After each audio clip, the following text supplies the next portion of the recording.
हैं आप सब लोग? उम्मीद करता आप अच्छे होंगे। कई बार हमारे फ्रिज का कंप्रेशर काफ़ी गर्म हो जाता है और जिस वजह से गर्म होके वो ट्रिपिंग वगैरह भी करता है और हमारी इससे कूलिंग प्रभावित होती है।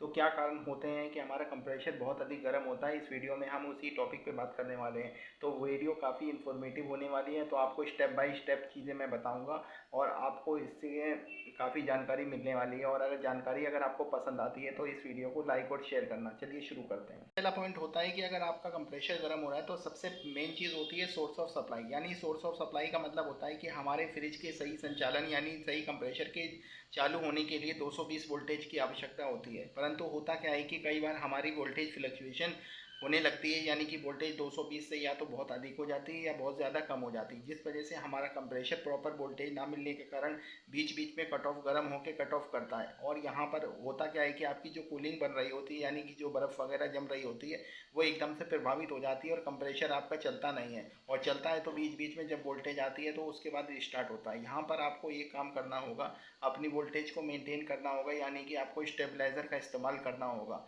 अगर आपका वोल्टेज स्टेबलाइज़र लग जाएगा तो आपको 220 वोल्टेज आने लगेगी। परंतु एक एक यहाँ पे चीज़ है कि अगर आपका नया फ्रिज है तो इस तरीके की शायद समस्या आपको देखने को ना मिले, क्योंकि आजकल के जो फ्रिज आ रहे हैं वो आपका 160 वोल्टेज पे भी चालू हो जाते हैं और 260 पे भी हो जाते हैं। परंतु ये चीज़ पुराने फ्रिज पे अधिक लागू होती है। तो पुराने फ्रिज में अगर संभव हो सके तो स्टेबलाइज़र का इस्तेमाल करें और इस तरीके की आपकी कंप्रेशर की गर्म होने की समस्या दूर हो जाएगी। और अगर आपके नए फ्रिज में भी इस तरीके की किसी भी तरीके की समस्या, इस शंका आपको लग रही है, तो वोल्टेज वगैरह को आप मेंटेन करने के लिए अच्छे से अच्छी कंपनी का वोल्टेज स्टेबलाइज़र इस्तेमाल कर सकते हैं। ऑटोमेटिक कई तरह के मार्केट में मिल रहा है, वी गार्ड वगैरह कंपनी काफ़ी अच्छी है, तो आप इसका परचेज कर सकते हैं। चलिए अगले पॉइंट पे होता है कि हमारे फ्रिज के कंप्रेशर को ऑन और स्टार्ट वगैरह करने के लिए और सेफ्टी वगैरह के लिए हमारे दो डिवाइस लगाए जाते हैं। एक तो रिले होती है जो कंप्रेसर को स्टार्ट करती है और एक ओवरलोड प्रोटेक्टर होता है जो कि हमारे कंप्रेशर के जो वाइंडिंग वगैरह होती है उसको ओवरलोड होने से बचाती है। तो कई बार ऐसा होता है कि हमारा ओवरलोड या रिले वगैरह काफ़ी पुरानी होने से या अंदर इंटरनली कुछ माल फंक्शन वगैरह होने से है तो हमारी रिले वगैरह प्रॉपर तरीके से काम नहीं करती और गर्म होकर ट्रिप वगैरह करती है।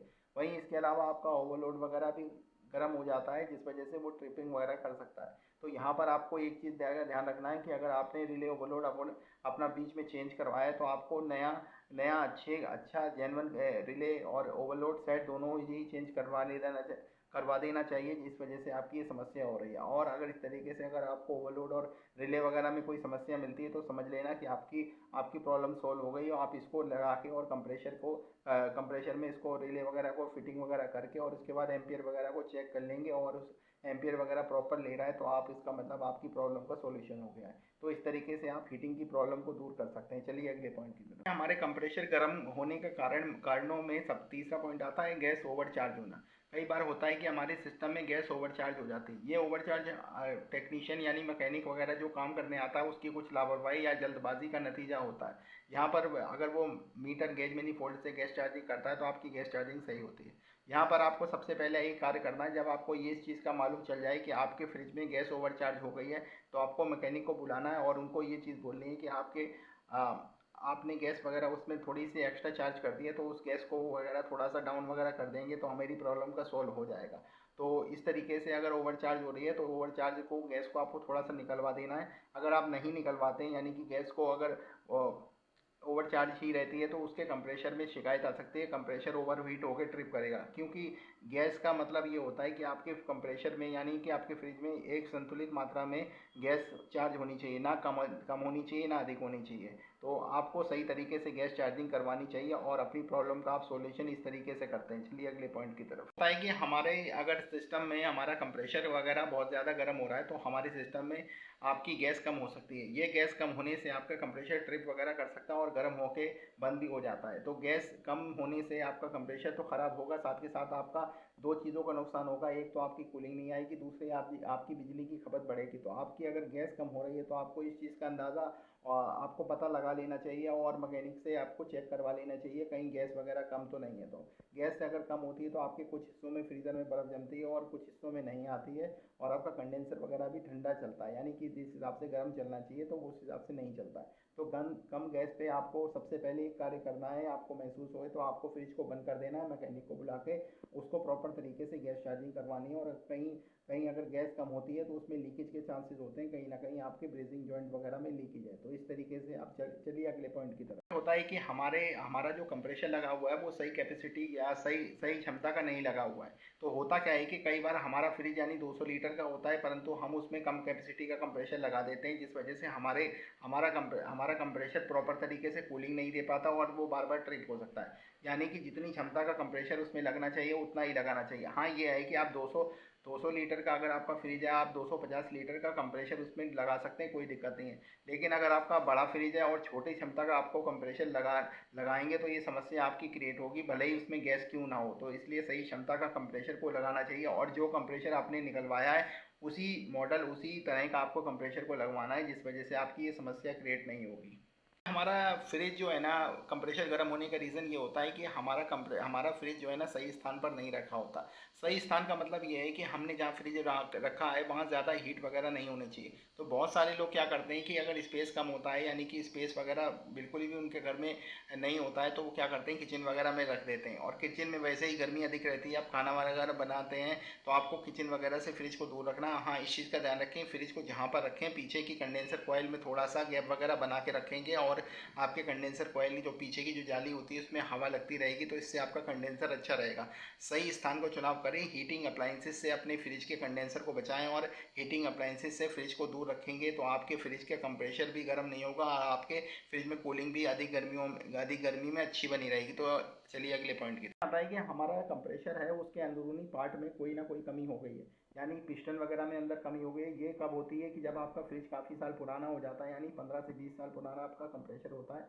तो इस तरीके से अगर कंप्रेशर आपका गैस चार्जिंग वगैरह प्रॉपर तरीके से कर रखी है, सब कुछ फ्लैशिंग वगैरह सब ओके है, तो आपके कंप्रेशर में वोल्टेज वगैरह प्रॉपर है, तब आपका कंप्रेशर भी ट्रिप कर रहा है, तो आपको गैस वगैरह को उसमें निकालने के बाद आपको खाली कंप्रेशर को चलाना है। तो इस तरीके से आपका अगर कंप्रेशर हाई एम पे ले रहा है, यानी कि हाई एम पे ले रहा है, तो इसका मतलब आप समझ लेना कि आपके कंप्रेशर में इंटरनली कहीं ना कहीं प्रॉब्लम है। तो आपको यहाँ पर आपको एक ही काम करना है, आपको नया कंप्रेशर लगवा लेना है। तो इस तरीके से पुराने कंप्रेशर को हटा देंगे तो आपकी समस्या का समाधान हो जाएगा। चलिए अगली पॉइंट होता है कि आपकी फ्रिज में अगर कंप्रेशर बीच बीच में कट ऑफ नहीं कर रहा है थर्मोस्टेट से, यानी टेम्परेचर नहीं प्राप्त हो रहा है, तब भी आपका कंप्रेशर ओवरहीट वगैरह कर सकता है। हालांकि कंप्रेशर ओवरहीट में आपका ट्रिपिंग वगैरह तो नहीं करेगा, लेकिन कंप्रेशर काफ़ी और कर भी सकता है, काफ़ी गर्म होगा। तो इस चीज़ का आप ध्यान रखें कि अगर आपका थर्मोस्टेट वगैरह आपका कट ऑफ नहीं कर रहा है, टेम्परेचर वगैरह आपके फ्रिज में प्रॉपर तापमान नहीं आ रहा है, तो आपको अपने थर्मोस्टेट वगैरह को चेंज करवा लेना चाहिए। थर्मोस्टेट चेंज करवाने से आपका सबसे बड़ा फ़ायदा ये होता है कि आपकी कंप्रेशर को भी रेस्ट मिलता है, दूसरा बिजली की बचत होती है, और आपके फ्रिज में एक यूनिफॉर्म कूलिंग आती है। तो इस तरीके से आप अपने फ्रिज का थर्मोस्टेट चेंज कराएंगे तो आपकी समस्या का हल हो जाएगा। चलिए अगले पॉइंट में आता है, हमारे फ्रिज में अगर कंप्रेशर गर्म हो रहा है और वो ट्रिपिंग वगैरह भी कर रहा है और कूलिंग भी हमारी नहीं आ रही, तो यहाँ पर होता क्या है कि कई बार हमारे घर में बच्चे या हम जाने जाने में फ्रिज का ढक्कन वगैरह यानी फ्रिज का डोर वगैरह खोल देते हैं। तो खासकर बच्चे ये करते हैं कि पानी वगैरह पीने के चक्कर में बार बार अपने फ्रिज को खोलते हैं, और बार बार जब खोलते हैं तो उससे क्या रहती है, सबसे पहले तो उनकी कूलिंग प्रभावित होती है, फ्रीज़र में देर से बर्फ जमती है। दूसरी बात ये है कि आपका कंप्रेशर ओवरहीट होकर ट्रिपिंग वगैरह भी कर सकता है। तो अगर आपको लग रहा है कि आपका फ्रिज का गेट बार बार ओपन हो रहा है, तो आपको बच्चों की पहुंच से दूर रखना चाहिए फ्रिज को। तो आप एक काम कर सकते हैं कि अगर आपके घर में फ्रिज की चाबी वगैरह पड़ी है तो उसको लॉक कर देंगे, तो आपके फ्रिज का दरवाज़ा बच्चे बार बार नहीं खोलेंगे। तो इस तरीके से आप अपनी समस्या का हल कर सकते हैं, कंप्रेशर को आप गर्म होने से बचा सकते हैं, और इससे आपका सबसे बड़ी बात है आपकी कूलिंग भी जल्दी आएगी और तापमान वगैरह भी प्राप्त होगा, और इसमें साथ के साथ बिजली की बचत होगी। तो चलिए अगले पॉइंट 10वें पॉइंट में होता है कि कई बार हमारे फ्रिज में जो होता है कि हम फ्रिज में कंप्रेशर वगैरह उसमें डलवाते हैं, परंतु हमारा कंप्रेशर वगैरह हम उसमें पैसे बचाने के चक्कर में रिपेयर्ड कंप्रेशर सही तरीके से नहीं डल पाता। तो इस तरीके की अगर आपकी समस्या आ रही है तो आपको ये देखना है कि आपने पुराना कंप्रेशर कब डलवाया था। अगर ये 10 से 15 दिन या महीने भर में से शिकायत आ रही है तो इसका मतलब आप समझ लेना कि आपके सिस्टम में गैस वगैरह सही है, परंतु आपके पुराने कंप्रेशर में कहीं ना कहीं पिस्टन या वाइंडिंग वगैरह किसी भी तरीके का इंटरनली फॉल्ट है। तो यहाँ पर आपको पुराने कंप्रेशर को चेंज करवा के नया कंप्रेशर डलवा देंगे तो आपके कंप्रेशर के गर्म होने की समस्या हल हो जाएगी। चलिए अगले नंबर में होता है कि हमारे फ्रिज में गैस चॉकिंग हो गई है। गैस चॉकिंग से होता क्या है कि आपके फ्रिज में एक तो सबसे पहले कूलिंग नहीं आती, फ्रीजर के कुछ हिस्सों में बर्फ जमती है और कुछ हिस्सों में नहीं जमती। तापमान प्राप्त न होने के कारण हमारा कंप्रेसर बार बार ट्रिप कर सकता है। तो इस तरीके की अगर आपकी चॉकिंग हो रही है तो आपको फ्रिज को सर्दियों में बंद नहीं करना चाहिए, फ्रिज को लगातार चलाना चाहिए चॉकिंग से बचने के लिए। और चॉकिंग अगर हो रही है तो आपको एक काम करना है, चॉकिंग वगैरह को प्रॉपर तरीके से फ्लशिंग करवाना है।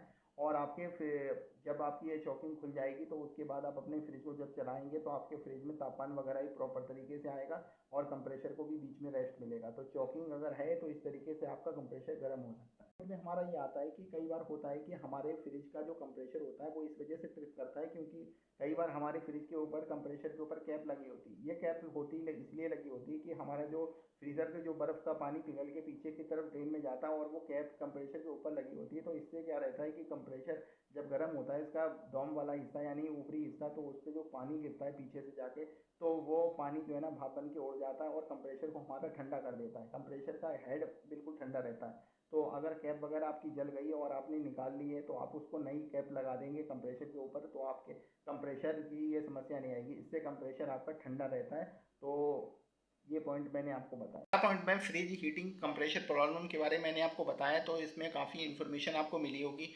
होता क्या है कि सबसे पहला आपको एक चीज़ का ध्यान रखना है कि जो भी मैंने आपको पॉइंट बताए उन चीज़ों को तो आपने फॉलो करना है। तो लेकिन बेसिक चीज़ होती है कि या तो आपके कंप्रेसर में इंटरनली फॉल्ट है या आपको सबसे पहले अपनी वोल्टेज को चेक करवा लेना चाहिए। वोल्टेज कई बार हमारा न्यूट्रल वगैरह वीक होता है या प्रॉपर तरीके से हमारा कूलिंग मतलब हमारे वोल्टेज वगैरह नहीं आती है, तो आपको मल्टीमीटर से अच्छे से चेक करा लेना है, तो आपकी ये समस्या का हल हो जाएगा। उसके अलावा जो मैंने आपको पॉइंट बताया आप अच्छे से फॉलो करेंगे तो आपका आपका समस्या का समाधान हो जाएगा। हाँ, इसके अलावा भी आपके कंप्रेसर हीटिंग के और भी रीज़न हो सकते हैं, परंतु अगर आपको और रीज़न कुछ पता है जो मैंने आपको इस वीडियो में नहीं बताया तो आप मुझे कमेंट करके बता सकते हैं, और ताकि मुझे उससे इंसाइट मिले और मैं उस तरह की आपको वीडियो दे सकूं जो लोगों को ज़रूरत है। और ये वीडियो को ज़्यादा से ज़्यादा शेयर करें जिससे और लोगों की मदद भी हो सके।